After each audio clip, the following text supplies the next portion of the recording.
بسم اللہ الرحمن الرحیم۔ السلام علیکم دوستو، بریدہ رضی اللہ تعالی عنہ سے روایت ہے کہ رسول اللہ صلی اللہ علیہ وآلہ وسلم نے ایک شخص کو کہتے ہوئے سنا،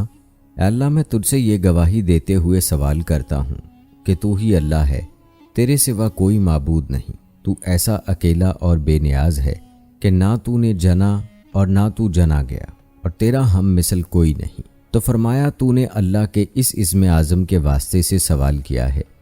اس کے ساتھ اگر سوال کیا جائے تو دیتا ہے، اور دعا کی جائے تو قبول فرماتا ہے۔ اسم اعظم اس نام کو کہا جاتا ہے جس کے ذریعے اللہ تعالیٰ سے دعا مانگی جائے تو وہ ضرور قبول ہوتی ہے، اور اس کے علاوہ بھی انسان کی زندگی پر اس کے بہت اثرات مرتب ہوتے ہیں۔ آپ کو بتاتے چلیں کہ اللہ اس بزرگ و برتر ہستی کا نام ہے جو تمام کائنات کا مالک ہے۔ اسم اللہ کے علاوہ بھی اللہ کے 99 صفاتی نام ہیں۔ اسی طرح سے اسم اعظم بھی ہے جس کے بارے میں اختلاف پایا جاتا ہے، اصل میں کون سے کلمات یا نام اسم اعظم ہیں۔ اس ویڈیو میں ہم اسم اعظم کے مختلف ناموں کی حقیقت کو جاننے کی کوشش کریں گے۔ ہم یہ جانیں گے کہ کون کون سے نام یا کلمات کو اسم اعظم کہا جاتا ہے اور اس کے کیا کمالات اور برکات ہیں۔ ہم اس بارے میں بھی بات کریں گے کہ کس طرح سے اسم اعظم اور ذکر کی عادت ہماری زندگیوں میں مثبت تبدیلی لا سکتی ہے اور ہماری دعائیں قبول ہونے کا سبب بن سکتی ہیں۔ اس کے ساتھ آپ کو مختلف اسم اعظم کی خصوصیات اور وظائف اور واقعات بھی بتائیں گے۔ امید ہے کہ یہ ویڈیو آپ کو پسند آئے گی، اس لیے آپ سے گزارش ہے کہ ویڈیو کو آخر تک ضرور دیکھیے گا۔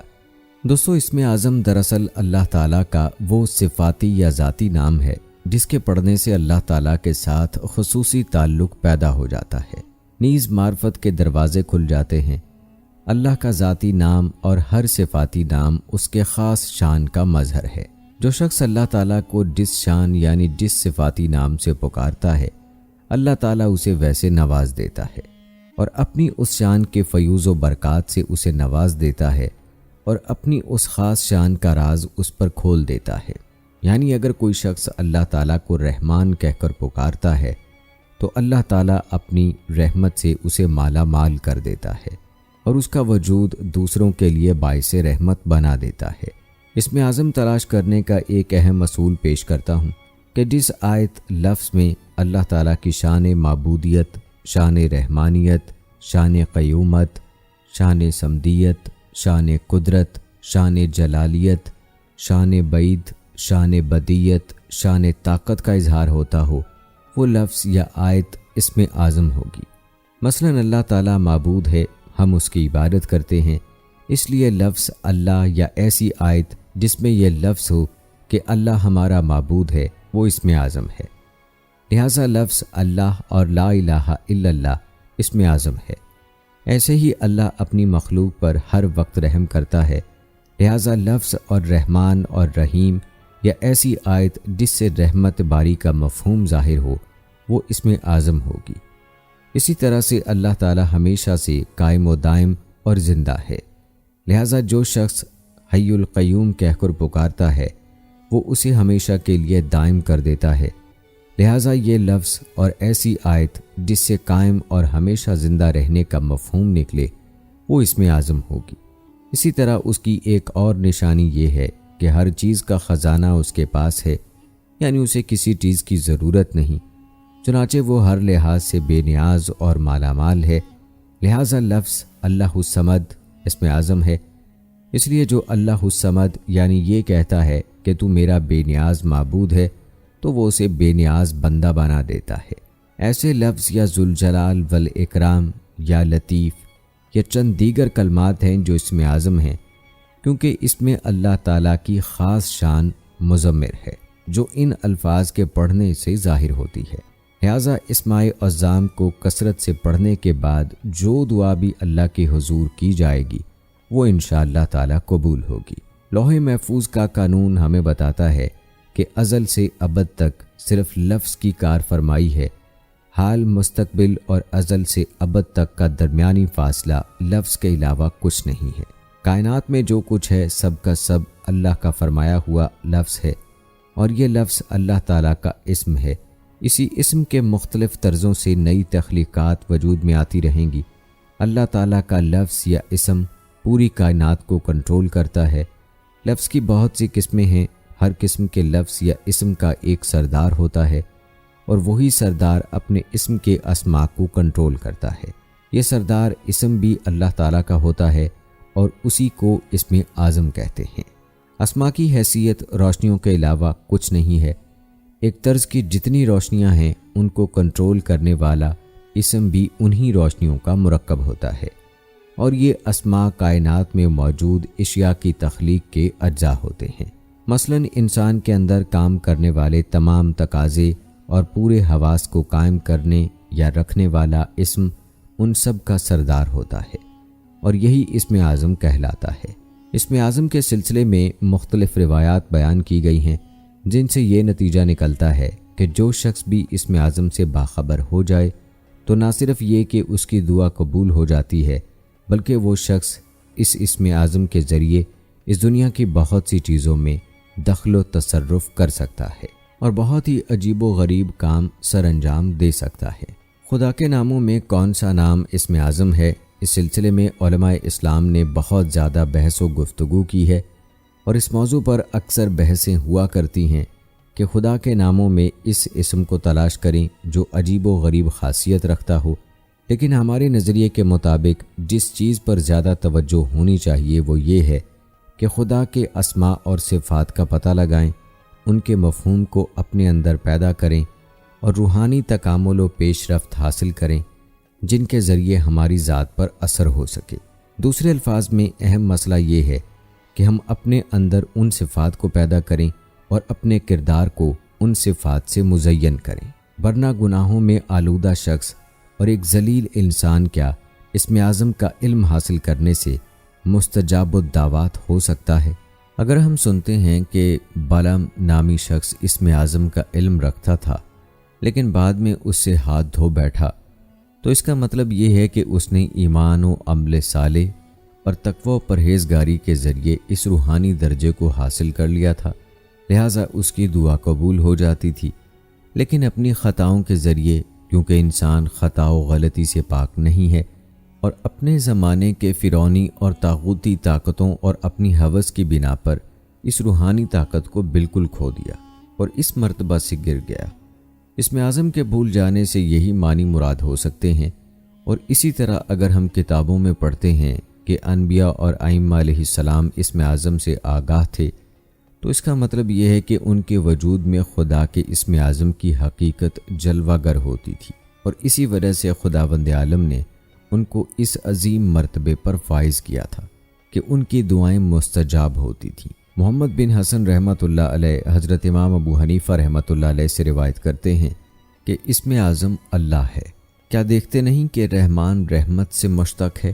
رب ربوبیت سے مشتق ہے، جبکہ اللہ کسی سے مشتق نہیں ہے۔ ابن مبارک رحمہ اللہ فرماتے ہیں کہ اسم اعظم اللہ ہے کیونکہ اللہ تعالیٰ کے دوسرے تمام اسماء اس کی طرف مضاف ہوتے ہیں، مگر اللہ کی ان کی طرف اضافت نہیں کی جاتی۔ اور حضرت علی رضی اللہ تعالیٰ عنہ سے مروی ہے کہ اسم اعظم یا ظاہر ہے،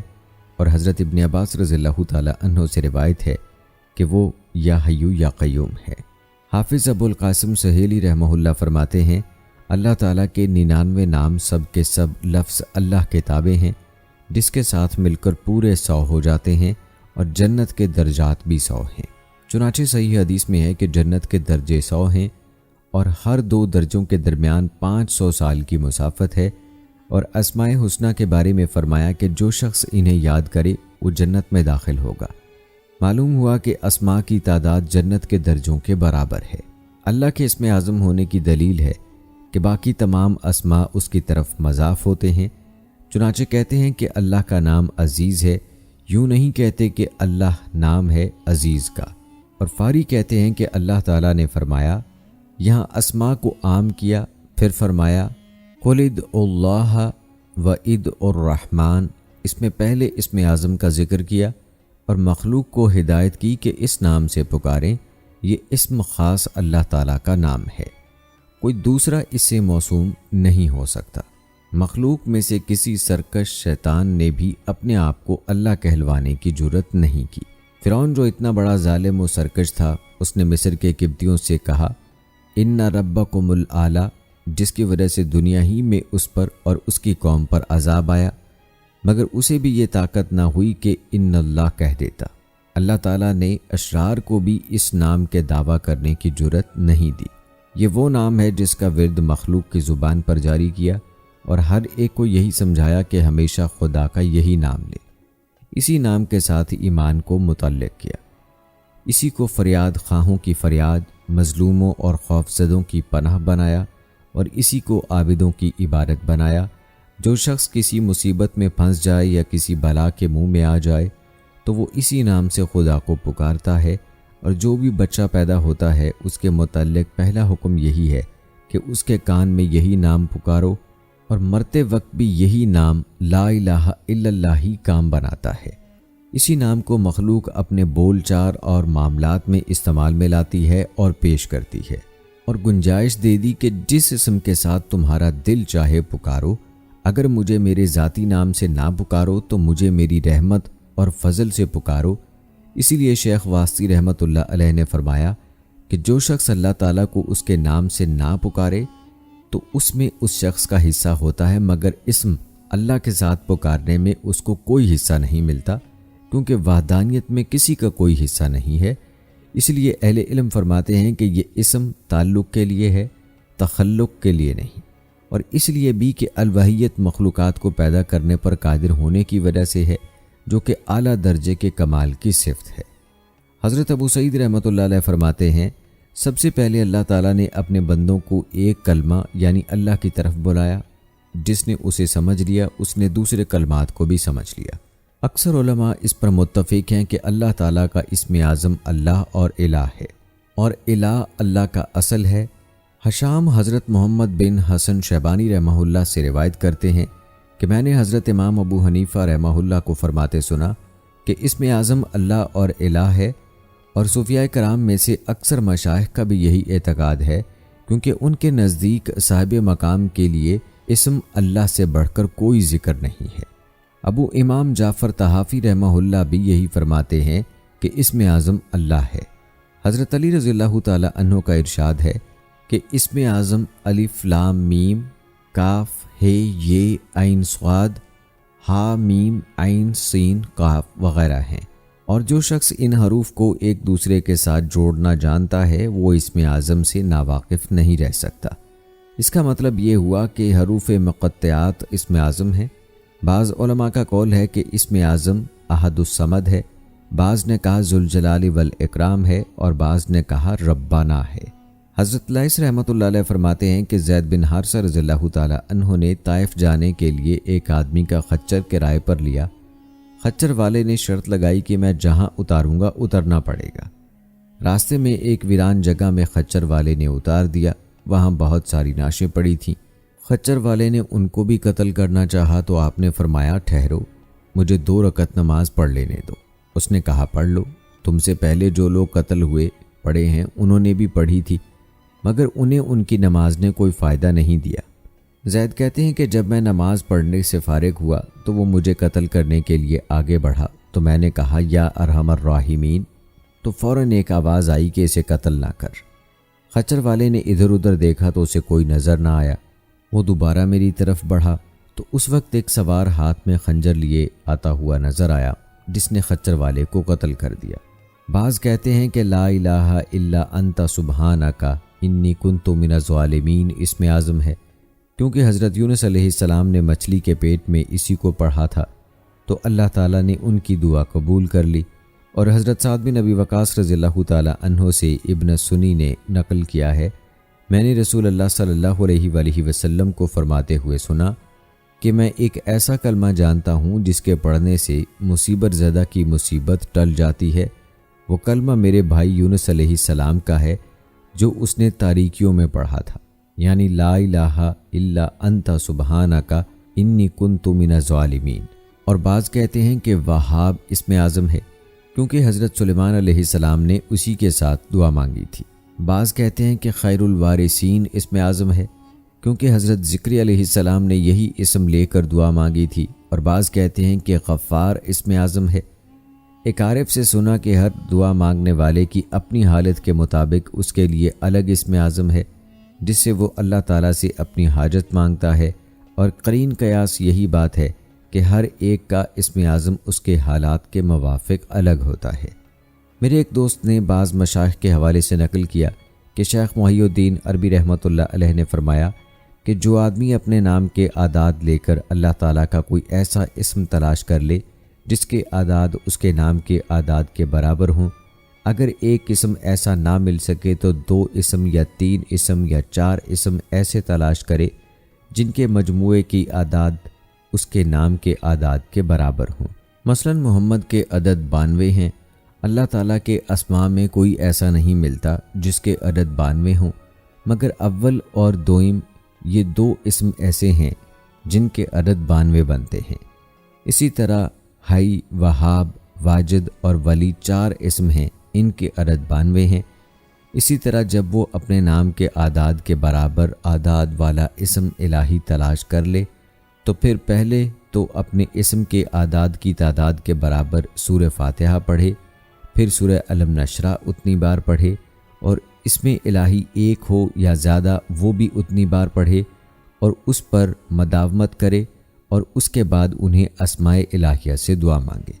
مثلا جس کا نام محمد ہے وہ 92 بار سورۃ الفاتحہ پڑھے، 92 بار سورہ علم نشرہ پڑھے، اور پھر 92 بار حی، وہاب، واجد اور ولی پڑھے، اور پھر یوں دعا مانگے، یا حیو یا قلبیو و رزقی و ذکری، یا ان کی جگہ اور جو مانگنا چاہے وہ مانگ سکتا ہے۔ بعض حضرات کا کہنا ہے کہ اسم اعظم قریب ہے، بعض کے نزدیک سمیع الدعا ہے، اور بعض کے ہاں اسم اعظم سمیع العلیم ہے۔ اب جس کو اللہ تعالیٰ توفیق دے وہ ان سب اسماء الہیہ کو جمع کر کے دعا مانگے تو وہ مخفی اسرار کا محرم ہو سکتا ہے اور بند خزانے کی چابی اس کو مل سکتی ہے۔ دوستو، دنیا کو فتح کرنے کی تمنا بہت سے لوگوں میں پائی جاتی تھی، اور اس لیے وہ دولت اور طاقت کا بے دریغ استعمال بھی کرتے تھے، لیکن ایسی فتح بالادستی کا کیا فائدہ جو انسان کو تکبر میں مبتلا کیے رکھے۔ دنیا میں بالادستی اور دوسروں کے دلوں کو اپنی محبت کی طاقت سے تسخیر کر کے اچھے کام کرنا نیک کام ہے۔ جو لوگ اچھائی کی نیت رکھتے ہیں وہ اسم پاک یا مہمین کا ورد کرتے ہیں، اس میں دنیا اور دلوں کو تسخیر کرنے کی بے پناہ قوت پائی جاتی ہے۔ ایسا جامع صفات اسم ربی ہے کہ کوئی بھی انسان اس کی خصوصیات جان لے تو ساری زندگی یا مہمین کا ورد جاری رکھیں۔ اس کے عمل سے دشمن خوف محسوس کرتے ہیں، اس کا رعب و دبدبہ ہر شخص کے دل میں بیٹھ جاتا ہے، اور اس کے سامنے سخت سے سخت دل کے لوگ بھی موم بن جاتے ہیں۔ صوفیہ کرام بتاتے ہیں کہ اس کا عامل اگر کسی حاکم کے آگے جا کر فریاد کرے اور انصاف کا طالب ہو تو حاکم اس کا استقبال ایسے کرتا ہے جیسے کہ کسی بادشاہ کا کیا جاتا ہے۔ 40 دن اسم پاک کو 313 مرتبہ اول و آخر اور 7 مرتبہ درود شریف کے ساتھ پڑھنے سے دشمن دوست بن جاتے ہیں، ظالم اپنی ہیبت کھو بیٹھتے ہیں۔ پاکیزگی اور نیت کا درست رہنا لازمی ہے۔ ایک ایسا وظیفہ جو 2 ناموں کا ایک مجموعہ ہے اس کو اسم اعظم بھی کہا جاتا ہے۔ اکابرین کا کہنا ہے کہ منگل کے دن میں جو بھی ان اعمال کو کر لے گا تو اللہ کے حکم سے جو بھی اس کی حاجات ہوں گی، جو بھی پریشانیاں ہوں گی، جو بھی اس کے معاملات ہوں گے، اللہ کے حکم سے اس کے معاملات میں رہنمائی فرمائیں گے۔ نبی کریم صلی اللہ علیہ وآلہ وسلم نے حضرت فاطمہ رضی اللہ تعالی عنہا کو بھی ان ناموں کے پڑھنے کی تلقین فرمائی اور فرمایا کہ یہ حضوری کیفیت رکھنے والے اللہ کے نام ہیں، ان کو صبح و شام میں ضرور پڑھ لیا کریں۔ اکابرین کا کہنا ہے اگر ان اعمال کو اس طرح سے پڑھ لیا جائے گا تو اس میں بے شمار فوائد ذکر کیے گئے ہیں، وہ آپ کو حاصل ہوں گے۔ منگل کے دن کے حوالے سے ذکر کیا گیا ہے کہ حضوری کیفیت رکھنے والے اور 2 اللہ کے نام جو یا حیو یا قیوم ہے اس کو آپ نے پڑھنا ہے۔ منگل کے دن میں کسی بھی وقت میں بیٹھ کر آپ نے 1000 مرتبہ اس اسم کو یا حیو یا قیوم کو پڑھ لینا ہے۔ یا حیو یا قیوم کے حوالے سے فرمایا جاتا ہے یہ اسم اعظم بھی ہے۔ جو بھی منگل کے دن ایک جگہ پر بیٹھ کر اول و آخر 3 مرتبہ درود پاک پڑھے گا، اس کے بعد یا حیو یا قیوم پڑھے گا، اس کی فضیلت کے حوالے سے فرمایا جاتا ہے اگر وہ بیمار ہوگا تو اللہ تعالیٰ اس کو شفا نصیب فرما دے گا۔ بعض شفا ہوتی ہے کہ انسان کو تھوڑا سا افاقہ ہوتا ہے، لیکن شفا کامل سے مراد اس کو اللہ پاک مکمل شفا نصیب فرمائیں گے۔ آپ نے 1000 مرتبہ یا حیو یا قیوم پڑھ لینا ہے، چاہیں تو 1 گلاس پانی بھر کر رکھ لیں، اس پر پھونک مار کر پی لیں اور سب گھر والوں کو پلا دیں، اور بھی زیادہ انشاءاللہ فائدہ حاصل ہوگا۔ جو بھی اس کو 1000 مرتبہ اسم مبارک کو پڑھے گا، انشاءاللہ بیمار پڑھ کر کرے گا تو بیمار کو شفا ہو جائے گی، خود پیے گا اللہ اس کی عمر دراز فرمائیں گے اور قوت روحانیہ اس میں اللہ تعالیٰ زیادہ فرما دیں گے۔ اگر کسی سخت حاجت کے موقع پر پڑھے گا تو اس کو چاہیے کہ اسی مقررہ وقت میں پڑھ کر اول و آخر درود و پاک پڑھنے کے بعد اللہ پاک سے اپنی حاجت کو طلب کرے گا، انشاءاللہ اللہ پاک اس کی حاجت کو پورا فرما دے گا۔ ایسے مشکل کام جو انسانی سوچ اور تدبیر سے باہر ہوں یا کوئی ایسی مہم درپیش آ گئی ہو جس کا حل ہونا مشکل ہی مشکل نظر آتا ہو، تو 40 دن تک اس وظیفے کو 12500 مرتبہ روزانہ پڑھیں، انشاءاللہ جو کام بگڑا ہوا ہو اس میں جان پڑنے لگے گی، جو مشکل بھی درپیش ہوں گی وہ سب حل ہو جائیں گی۔ ایک عامل کا قول ہے کہ اگر کسی کو سخت مہم درپیش ہو تو اسے چاہیے کہ وہ اس کے اہل خانہ مل کر 41,000 مرتبہ یا حیو یا قیوم کا ورد کر کے اللہ کے حضور دعا مانگے، 3 دن تک اس ورد کو بدستور جاری رکھیں، انشاءاللہ سختی دور ہو جائے گی اور مہم سر ہو جائے گی۔ اس کے علاوہ جو شخص اس وظیفے کو اکثر ورد کرتا ہے، اللہ اس کی مشکلات کو آسان فرما دیتا ہے اور اس کی مہمات پر اسے قابو بخشتا ہے۔ اگر کوئی شدید قسم کی بیماری میں مبتلا ہو جو کہ جان لیوا ہونے کا خطرہ ہو، تو بیمار باوضو حالت میں ہر وقت بکثرت اس اسم پاک کو پڑھا کرے۔ اگر خود نہ پڑھ سکے تو کوئی دوسرا 1100 مرتبہ پڑھ کر پانی پر دم کرے اور مریض کو پلا دے، انشاءاللہ مریض میں زندگی کی لہر دوڑ جائے گی۔ اللہ تعالیٰ اس اسم پاک کی برکت سے شفا کامل نصیب فرمائے گا۔ ایک اور قول کے مطابق اگر کوئی بیمار روزانہ پڑھے تو اس کا مرض دور ہو جائے گا اور شفا کاملہ نصیب ہوگی۔ اگر پڑھ کر اپنے اوپر دم کرے یا کسی سے دم کرائے تو 70 مرتبہ پڑھ کر دم کرنے سے پروردگار عالم مرض کو رفع کر دیتا ہے اور بہت جلد شفا یابی حاصل ہوتی ہے، قلب کو تقویت ملتی ہے، صحت قائم رہتی ہے۔ چونکہ یا حیو یا قیوم اسم اعظم ہے، اس لیے ہر طرح کے جسمانی روحانی امراض میں شفا یابی کے لیے باوضو حالت میں بکثرت پڑھنے سے بہت ہی زیادہ فائدہ ہوتا ہے۔ جو کوئی کسی پریشانی میں مبتلا ہو گیا اور چاہتا ہو کہ اس کی پریشانی دور ہو جائے، اسے چاہیے کہ باوضو حالت میں بکثرت یا حیو یا قیوم پڑھے اور پھر بارگاہ الہی میں اپنی پریشانی کو رفع کرنے کی غرض سے دعا مانگے، انشاءاللہ تعالیٰ اس کی ہر طرح کی پریشانی اور غم دور ہو جائے گا۔ امام ترمذی رحمۃ اللہ علیہ نے حضرت ابو ہریرہ رضی اللہ تعالیٰ عنہ سے روایت کی ہے کہ وہ فرماتے ہیں، حضور نبی اکرم صلی اللہ علیہ وآلہ وسلم کو جب کوئی غم پہنچتا تو آپ اپنا سر مبارک آسمان کی طرف اٹھاتے ہوئے فرماتے سبحان اللہ العظیم، اور جب دعا میں کوشش کرتے تو فرماتے یا حیو یا قیوم۔ جو شخص کسی بھی پریشانی سے ہر وقت اضطراب قلب میں مبتلا ہو جس کی وجہ سے اس کا دل کسی بھی کام میں نہ ٹکتا ہو، تو اس کے لیے لازم ہے کہ بعد نماز عشاء سونے سے پہلے باوضو حالت میں کلمہ طیبہ 41 مرتبہ، سورہ رحمان 3 مرتبہ پڑھی جائے، اول و آخر 21 بار درود پاک پڑھ کر اللہ تعالیٰ سے دعا مانگ کر دائیں کروٹ لیٹ کر سو جائے، انشاءاللہ تعالیٰ اسے پرسکون نیند آئے گی۔ پھر بعد از نماز فجر 41 مرتبہ کلمہ طیبہ اور 3 مرتبہ سورہ رحمان اول و آخر درود پاک 21 مرتبہ پڑھ کر اللہ عز و جل کے حضور عاجزی و انکساری سے اضطراب قلب کی دوری اور مشکل و پریشانی سے نجات کی دعا مانگے۔ 11 دن کا یہ عمل ہے اور اس دوران حسب توفیق صدقہ خیرات فقراء میں تقسیم کریں، انشاءاللہ تعالی ہر قسم کا اضطراب قلب، پریشانی اور مشکل ختم ہو جائے گی، طبیعت حشاش بشاش ہو جائے گی۔ جو شخص اس اسم کو 1000 مرتبہ ہر نماز کے بعد پڑھنے لگے تو اس کا دل دنیا سے متنفر ہو جائے گا، یاد الہی کی طرف خوب مائل ہوگا، نماز اور نوافل پڑھنے کو دل چاہے گا، یعنی اس اسم کو پڑھنے سے دل اللہ کی عبادت میں خوب لگتا ہے، جسے اللہ کا عشق حاصل ہوگا، اور جو شخص اللہ کی محبت اور عشق کی طرف مائل ہو جاتا ہے اس کا ایمان بے حد مضبوط ہو جاتا ہے، وہ اللہ کی خاطر جینے لگتا ہے اور اس کے دل سے دنیا کم ہو جائے گی۔ بہرحال جو خلوص دل سے اس کا نام لینے لگتا ہے وہ اس کا بن جاتا ہے تو اللہ اس پر مہربان ہو جاتا ہے۔ چشمہ خلائق میں معزز و محترم ہونے کی غرض سے اور اس مقصد سے کہ میں جہاں بھی جائے ہر کوئی اس کی عزت کرے، لوگوں میں مقبول ہو جائے، تو چاہیے کہ ہر نماز کے بعد جمعرات کے دن 300 مرتبہ کلمہ طیبہ یعنی لا الہ الا اللہ محمد الرسول اللہ صلی اللہ علیہ وآلہ وسلم پڑھے۔ دل کی مضبوطی کے لیے جس کا دل کمزور ہو اور معمولی سی بات پر بھی وہ گھبرا جاتا ہو اور سخت پریشان ہو جاتا ہو، تو اسے چاہیے کہ وہ روزانہ باوضو حالت میں 1000 مرتبہ اللہ کا ذکر کرے۔ انشاءاللہ تعالی اس اسم اعظم کی برکت سے اس کا قلب مضبوط ہو جائے گا، دل کی کمزوری دور ہو جائے گی، اللہ تعالیٰ اسے ہمت و قوت عطا فرمائے گا۔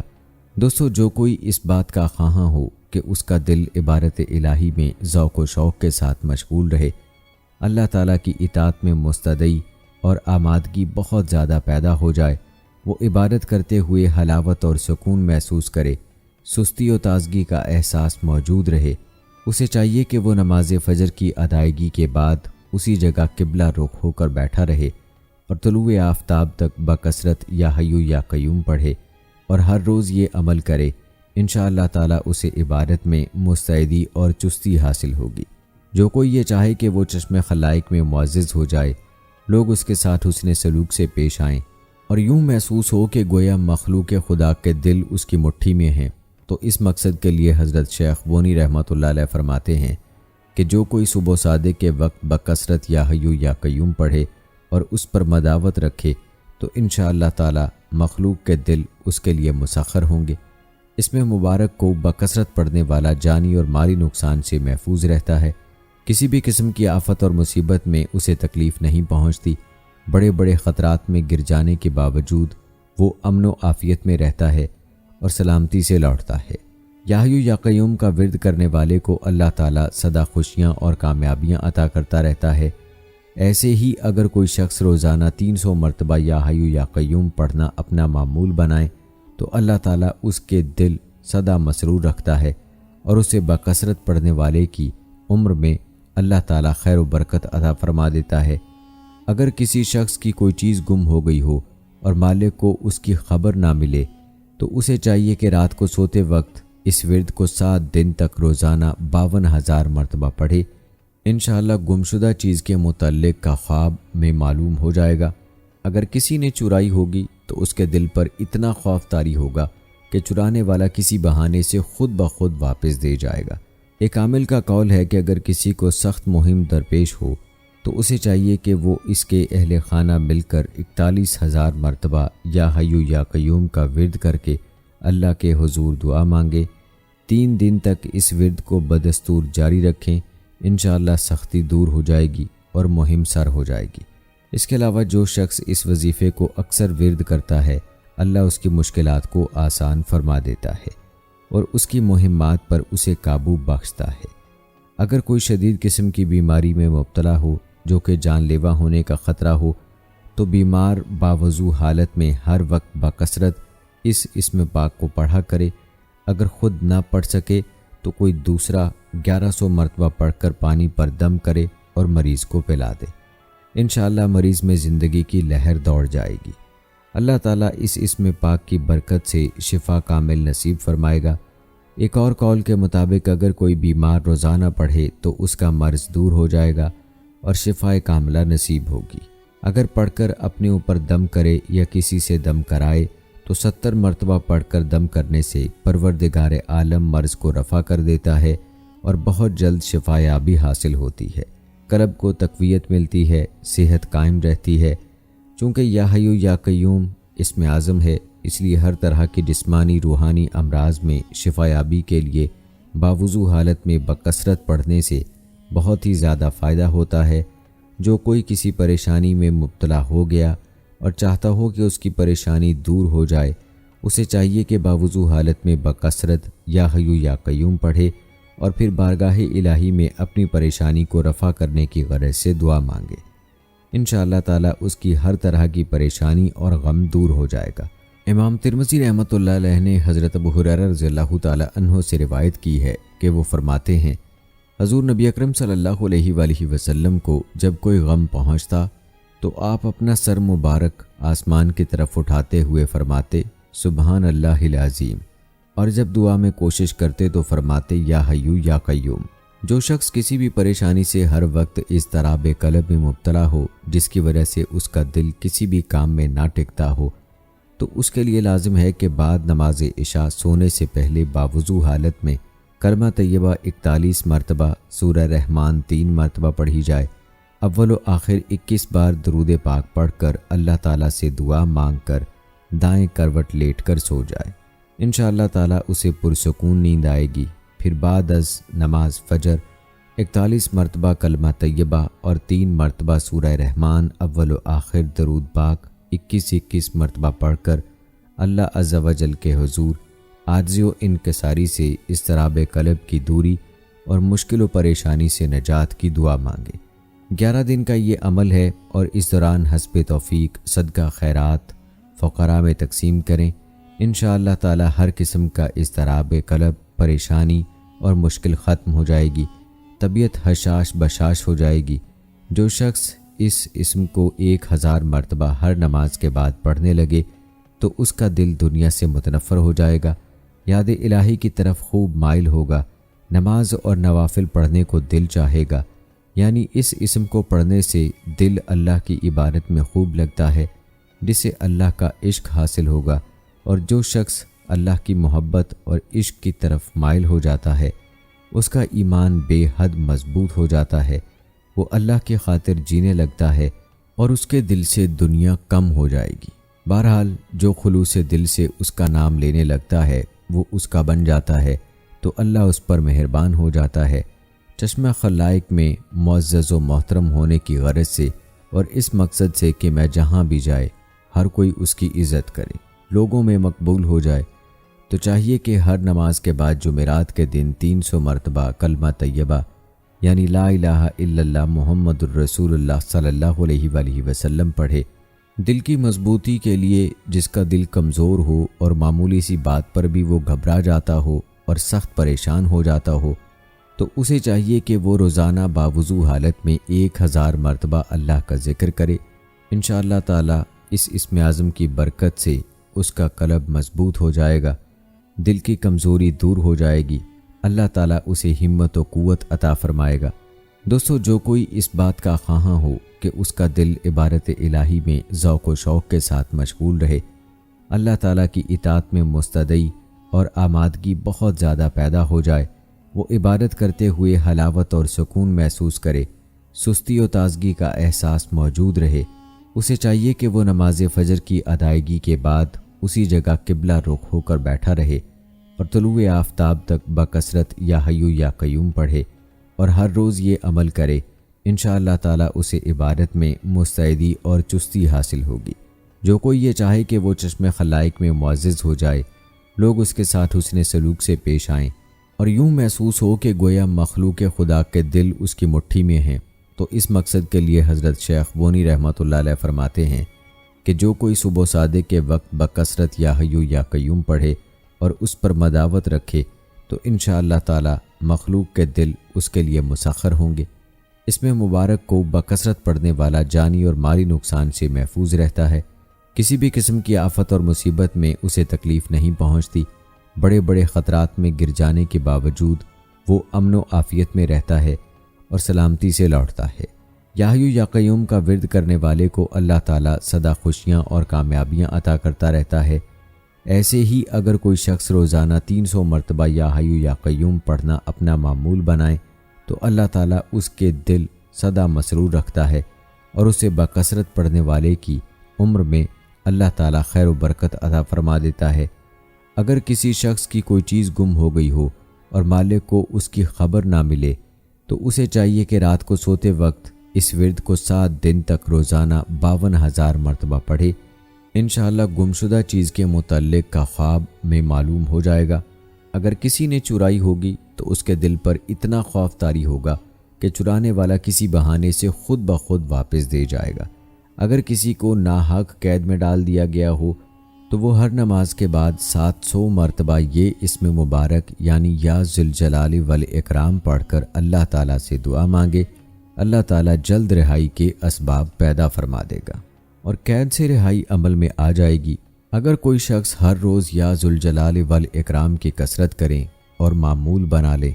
تو اللہ تعالیٰ اسے غنی کر دیتا ہے اور اس کے ذریعے معاش کی حفاظت فرماتا ہے، رزق میں فراخی ہو جاتی ہے، خرچ اور اخراجات کے لیے مال میں کمی پیدا نہیں ہوتی۔ غرض یہ کہ رزق حلال میں ہر طرح سے خیر و برکت قائم رہتی ہے۔ فضائل ذکر میں ایک بزرگ کا واقعہ لکھا ہے کہ ان کو اسم اعظم آتا تھا۔ ایک فقیر ان کی خدمت میں حاضر ہوئے اور ان سے استدعا کی کہ حضرت آپ مجھے اسم اعظم سکھا دیجئے۔ انہوں نے فرمایا تم میں اہلیت و قابلیت نہیں ہے۔ فقیر نے کہا کہ مجھ میں اس کے سیکھنے اور عمل کرنے کی استعداد ہے۔ بزرگ نے ان کا امتحان لینا چاہا اور فرمایا کہ اچھا فلاں جگہ جا کر بیٹھ جاؤ اور وہاں جو واقعہ پیش آئے اس کی مجھے آ کر خبر دو۔ فقیر اسی جگہ گئے، دیکھا کہ ایک ضعیف العمر شخص گدھے پر جنگل سے سوکھی لکڑیاں لادے ہوا آ رہا ہے۔ سامنے سے ایک سپاہی آیا جس نے اس بوڑھے آدمی کو مار پیٹ کی اور لکڑیاں بھی چھین لی۔ فقیر کو اس سپاہی پر بہت غصہ آیا، واپس آ کر بزرگ کو سارا واقعہ سنایا اور ساتھ ہی یہ بھی کہا کہ اگر مجھے اسم اعظم آ جاتا تو میں اس سپاہی کے لیے بد دعا کرتا۔ ان بزرگ نے فرمایا کہ اس لکڑی والے بزرگ سے ہی میں نے اسم اعظم سیکھا تھا۔ دیکھو انہوں نے باوجود اس اسم اعظم جاننے، عامل ہونے اور قدرت رکھنے کے اس سپاہی کے لیے بد دعا نہیں فرمائی اور صبر و تحمل سے کام لیا۔ یاد رکھو اسم اعظم سیکھنے کے لیے ایسی ہی اہلیت اور قابلیت کی ضرورت ہے۔ دوستو شیخ اسماعیل فرغانی رحمہ اللہ فرماتے ہیں کہ مجھے ایک عرصے سے اسم اعظم سیکھنے کی تمنا تھی۔ ایک روز میں دمشق کی جامع مسجد میں بیٹھا تھا کہ دو آدمی مسجد میں داخل ہوئے اور میرے قریب کھڑے ہو گئے۔ مجھے ان کو دیکھ کر خیال ہوا کہ یہ اللہ تعالیٰ کے فرشتے معلوم ہوتے ہیں۔ ان میں ایک نے دوسرے سے پوچھا کیا تم اسم اعظم سیکھنا چاہتے ہو؟ اس نے کہا ہاں بتا دیجئے۔ میں ان کی یہ گفتگو سن کر توجہ اور غور کرنے لگا کیونکہ مجھے اسم اعظم سیکھنے کا بہت شوق تھا۔ کئی دن فاقے کرتا، حتیٰ کہ فاقوں کی وجہ سے بے ہوش ہو کر گر جاتا۔ بہرحال ان دونوں کی گفتگو پر میں نے پوری توجہ دی۔ اس نے اپنے دوسرے ساتھی کو کہا کہ اسم اعظم لفظ اللہ ہے بشرط یہ کہ وہ مبارک نام صدق لجا سے ہو۔ شیخ اسماعیل رحمہ اللہ فرماتے ہیں کہ صدق لجا کا مطلب یہ ہے کہ اسم اعظم کہنے والے کی حالت اسی وقت ایسی ہو کہ جیسا کہ کوئی شخص دریا میں غرق ہو رہا ہو اور کوئی بھی اس کا بچانے والا نہ ہو، تو ایسے وقت میں جس خلوص سے نام لیا جائے گا وہ حالت مراد ہے۔ اسم اعظم معلوم کرنے کے لیے بڑی اہلیت اور بڑے ضبط و تحمل کی ضرورت ہے۔ دوستو حضرت ابو ہریرہ رضی اللہ تعالی عنہ سے روایت ہے کہ سرکار دو عالم صلی اللہ علیہ وآلہ وسلم نے ارشاد فرمایا بے شک اللہ تعالیٰ کے 99 نام ہیں، 100 میں ایک کم، جس نے ان کو یاد کیا یا ان کو پڑھایا، ان کے معنی جانے اور ان پر عمل کیا اور محفوظ کر لیا یعنی یاد کر لیا، وہ جنت میں داخل ہوگا۔ بلا شبہ اللہ جل شانہ کی عبادت و معرفت کا جذبہ اور حوصلہ انسانی فطرت اور طبیعت کا خاصہ اور ایک حصہ ہے۔ یہی وجہ ہے کہ اس دنیا کے انسانوں نے اپنے خالق حقیقی مالک کے وجود کو دیکھا تو نہیں، لیکن اس کے باوجود جب کبھی اس کی زندگی میں کوئی خوشگوار واقعہ پیش آتا ہے تو عموماً جب بنی نوع انسان میں سجدہ شکر مچلنے لگتا ہے اور جی چاہتا ہے کہ اس اندیکھی غیبی ہستی کا شکر ادا کرے، ایسے ہی جب کوئی ناگوار حادثہ پیش آتا ہے تو انسانی ہاتھ اس نادیدہ اعضاء کی طرف بے اختیار بڑھتے ہیں اور آنکھ اپنے عجز کے اظہار میں اشکبار ہو جاتی ہے۔ اس کا نتیجہ ہے کہ دنیا کی تاریخ کا کوئی بھی زمانہ ہو اور کائنات کا کوئی بھی خطہ خدا پرستی کی اس فطری جذبے سے خالی نہیں رہا۔ ہمیشہ اس دنیا والے اسی کو یاد کرتے ہیں اور اسی کو پکارتے ہیں۔ اللہ جل شانہ کو ہر اس نام سے پکار سکتے ہیں جو اس کے شایان شان ہو۔ اللہ تعالیٰ کی ذات کو ہر قوم و مذہب کے لوگوں نے آج تک مختلف ناموں سے اللہ جل جلالہ مانا اور پکارا ہے، مانتے اور پکارتے رہتے ہیں۔ اللہ تعالیٰ خود ارشاد فرماتے ہیں، آپ کہہ دیجئے کہ اللہ کہہ کر پکارو یا رحمان کہہ کر، جس نام سے بھی پکارو سب اسی کے بہترین نام ہیں۔ دوستو، اسی آیت کریمہ سے دو باتیں معلوم ہوتی ہیں کہ اللہ تعالیٰ کو ہر اس نام سے پکار سکتے ہیں جو اس کے شایان شان ہو، خواہ کسی بھی زبان میں ہو، کیونکہ اس کی عظمت والا نام عربی زبان کے ساتھ ہی خاص نہیں اور نہ ہی صرف انسانوں کی زبان کے ساتھ خاص ہے، بلکہ مختلف مخلوقات کی زبانوں پر بھی تو اسی کا نام ہے۔ اگر گوش ہوش سے سنا جائے تو پتوں اور کلیوں کی سرسراہٹ، پھولوں کی مسکراہٹ، پرندوں اور چڑیوں کی چہچہاہٹ میں اللہ اللہ کی آواز آتی ہے، جس کا مطلب یہ ہے کہ اور کوئی چیز ایسی نہیں ہے جو اس کی حمد کے ساتھ تسبیح نہ کر رہی ہو۔ معلوم ہوا کہ ہر مخلوق اس کو پکارتی ہے اور پکار سکتی ہے۔ دوسری بات یہ واضح ہو گئی کہ اللہ کے بہت سے بہترین نام ہیں، بلکہ اسی کے بہترین نام ہیں، اور حدیث میں مذکور ہے کہ اس اجمال کی تفسیر کرتے ہوئے سرکار دو عالم صلی اللہ علیہ وآلہ وسلم نے ارشاد فرمایا کہ اللہ کے اسماء حسنہ کی تعداد 99 ہے۔ جو شخص ایمان اور عقیدت کے ساتھ اللہ تعالیٰ کا قرب اور اس کی رضا حاصل کرنے کے لیے اس کے 99 نام محفوظ کر لے، یا ان کے ذریعے دعا کرے، یا ان کے ذریعے اپنے رب کو یاد کرے، یا ان کے معنی جان کر عمل کرے، تو وہ جنت میں جائے گا۔ علماء محدثین فرماتے ہیں کہ اس کی تعبیر سے اللہ جل شانہ کے اسماء حسنہ کی تکثیر بیان کرنا مقصود ہے، تحدید نہیں، ورنہ ان 99 اسماء حسنہ کے علاوہ بھی اللہ تعالیٰ کی ایسے بہت سے نام ہیں جن کا ذکر کلام اللہ اور احادیث رسول صلی اللہ علیہ وآلہ وسلم میں نہیں۔ البتہ 99 کا جو عدد ذکر کیا گیا، اس کا مقصد یہ ہے کہ حدیث پاک میں اسماء حسنہ کو یاد کرنے والے کے لیے جنت کی جو فضیلت ہے وہ انہی 99 ناموں کے ساتھ مخصوص ہے۔ اور بعض سلف سے منقول ہے کہ جس نے اللہم سے دعا مانگی اس نے گویا تمام ہی اسماء حسنہ کے ذریعے سے دعا مانگی۔ دوستو، اگر اس ساری گفتگو کا خلاصہ بیان کیا جائے تو اللہ تعالیٰ کے ہر نام میں شفا ہے اور ہر کسی کی اپنی برکت اور فضیلت بھی ہے۔ انسان جب کسی اسم کو اپنے مسئلے کے حساب سے اپنائے یا کسی سے کوئی وظیفہ پوچھ کر اسے صدق دل سے کرے اور اس کے بعد اس سے فائدہ حاصل ہو، تو وہی عمل یا ذکر اس کے لیے اسم اعظم بن جاتا ہے۔ جیسے حضرت یونس علیہ السلام کے لیے آیت کریمہ اور حضرت موسیٰ علیہ السلام کے لیے وہ دعا جس میں انہوں نے اللہ تعالیٰ کی مدد چاہی تھی۔ ہر کلمہ اسم اعظم ہے جو دعا کی قبولیت کا سبب بن جائے اور اللہ تعالیٰ کو راضی کر کے انسان کو اس کی قربت دلا دے۔